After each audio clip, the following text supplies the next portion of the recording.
Moments ago, the Israel Defense Forces carried out a precise strike on the central headquarters of the Hezbollah terror organization that served as the epicenter of Hezbollah's terror. Tribuners, dunia saat ini sedang tidak baik-baik saja. Perang Ukraina sudah memasuki tahun ketiga. Serbuan Israel ke jalur Gaza telah merenggut puluhan ribu nyawa penduduk Palestina. Kehancuran fisik serta hilangnya nyawa manusia di berbagai medan konflik dunia telah mencapai jumlah yang sangat menyedihkan. Inilah Global Views, sudut pandang kita tentang ragam konflik internasional yang berdampak signifikan kepada kita semua. Israel di simpang jalan hadapi Iran. Israel terus membombardir Lebanon, Gaza, tepi barat, Suriah hingga Yaman, memperlihatkan kemarahannya pasca serangan massal rudal balistik Iran 1 Oktober 2024. Memasuki pekan ketiga sesudah operasi militer dahsyat itu, Israel belum juga memberi balasan langsung ke wilayah Iran. Washington dengan segala daya upaya mereka agaknya masih sukses meredam keinginan Israel menggempur balik instalasi vital Teheran. Salah satu kompensasi Amerika atas upayanya menahan Israel, Washington membiarkan Benjamin Netanyahu melakukan apa saja asal tidak menyasar langsung target di Iran. Ini adalah konsesi yang diberikan Gedung Putih dan Pentagon ke Israel dengan cara perlindungan secara politik dan diplomatik atas semua kejahatan kemanusiaan yang dilakukan Tel Aviv. Apakah situasi ini akan bertahan seterusnya? Apa yang terjadi dengan Israel dan Iran sesudah peristiwa 1 Oktober 2024? Hamid Bahrami, seorang analisis independen isu politik dan hubungan internasional di situs Middle East Monitor menulis, Israel kini secara geopolitik sedang di bawah tekanan berat. Menurut Hamid, ini belum pernah terjadi sebelumnya mengingat dominasi dan posisi strategis Israel di peta konflik Timur Tengah sebelum peristiwa 1 Oktober 2024. Iran melancarkan serangan rudal, termasuk rudal hypersonic ke Israel sebagai respon atas pembunuhan tokoh-tokoh utama Hezbollah Lebanon, Hamas, dan Korps Garda Revolusi Iran. Serangan yang menyasar pangkalan-pangkalan udara Israel serta markas dinas intelijen luar negeri Mossad itu juga reaksi atas kekejian Israel terhadap penduduk Palestina. Keputusan Iran menghujani Israel dengan ratusan rudal itu menunjukkan perubahan strategi Teheran dan upaya untuk mengukuhkan pengaruhnya di kawasan tersebut. Situasi sulit kemudian dihadapi Israel saat mereka mengevaluasi respon selanjutnya atas serangan Iran tersebut. Inilah yang kita sebut mengapa Israel sedang di persimpangan jalan menghadapi Iran. Kabinet Perang Perdana Menteri Benjamin Netanyahu memang sudah sepakat harus ada pembalasan ke Iran. Tokoh-tokoh Zionis secara seragam menyebut pembalasan itu akan mematikan. Menteri Pertahanan Yoav Gallant mendefinisikan serangan itu akan mematikan, titiknya akurat dan mengejutkan. Deadly, pinpoint accuracy, and surprising, kata Yoav Gallant. Masalahnya, Israel menghadapi dilema kritis bagaimana menanggapi serangan Iran dengan tegas tanpa memicu perang regional skala penuh yang bisa lepas kendali.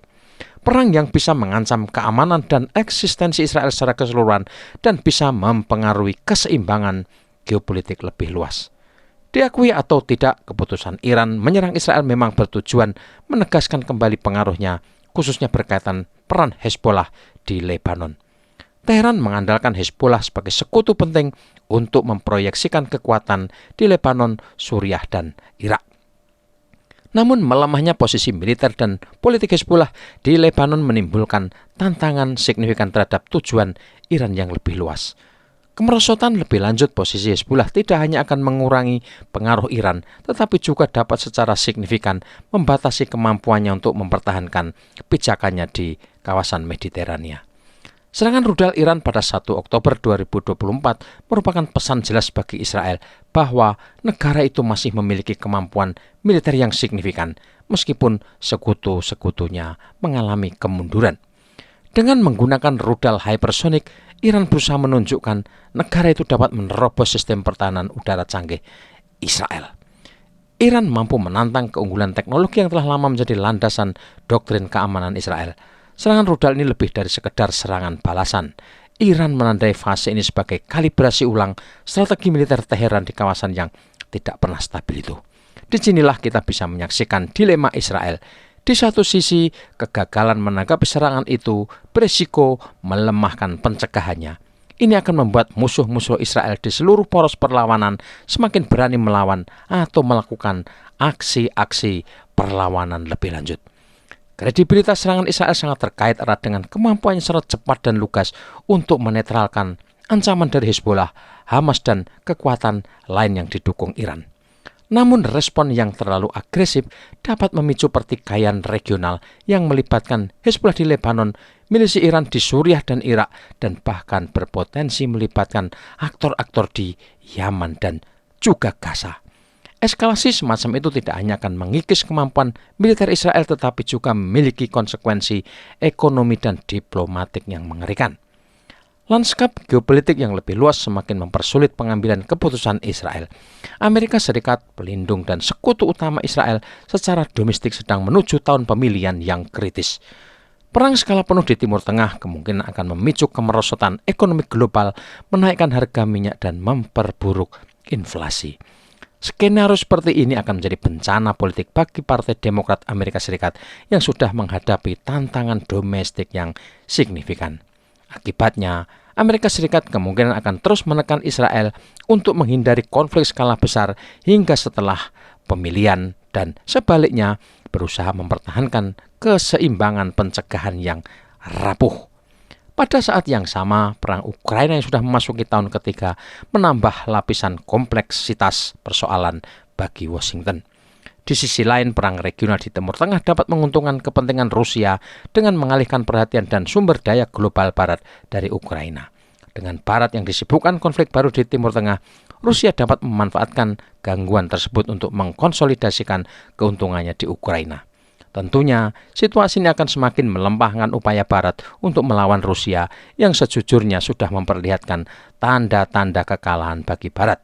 Dalam konteks ini, perang skala penuh di Timur Tengah dapat mengalihkan fokus geopolitik global yang akan memberi Rusia ruang bernapas strategis yang dibutuhkannya. Namun, tampaknya Rusia tidak menganggap situasi seperti itu menguntungkan bagi kemajuannya di Ukraina. Laporan yang belum dikonfirmasi menyebutkan Moskow telah memberi lampu hijau ke Teheran pengiriman jet tempur Sukhoi 35 dan sistem pertahanan udara S-400. Jika ini benar, tentu bisa menambah faktor lain bagi Israel untuk dipertimbangkan sebelum bertindak melawan Iran. Mengingat dinamika ini, langkah Israel selanjutnya harus dikalibrasi dengan hati-hati. Tel Aviv dan Washington mestinya juga mempertimbangkan risiko buruk meningkatnya kapabilitas militer Iran. Sementara respon keamanan yang ditargetkan seperti pembunuhan sejumlah tokoh tingkat tinggi Iran mungkin dapat memenuhi kebutuhan politik dan militer Israel. Tapi tindakan tersebut tidak mungkin memulihkan pencegahan bahaya bagi Israel dalam jangka panjang. Iran di sisi lain juga tidak mungkin menyerah begitu saja karena terlalu banyak yang dipertaruhkan bagi Teheran. Hizbullah yang melemah dan berkurangnya pengaruh Iran di Lebanon akan menandai kemunduran yang signifikan bagi Republik Islam tersebut di kawasan. Ini jelas membahayakan ambisi regional Iran dan melemahkan pencegahan serta keamanan nasionalnya terhadap agresivitas Israel dan Amerika Serikat. Bagi semua pihak yang terlibat konflik di Timur Tengah dan terutama bagi Israel, jalan ke depan sangat penuh resiko. Respon yang terukur dapat mencegah eskalasi langsung, tetapi dapat gagal mengatasi tantangan strategis mendasar yang ditimbulkan oleh meningkatnya kemampuan rudal Iran dan posisi Hezbollah yang mengakar di Lebanon.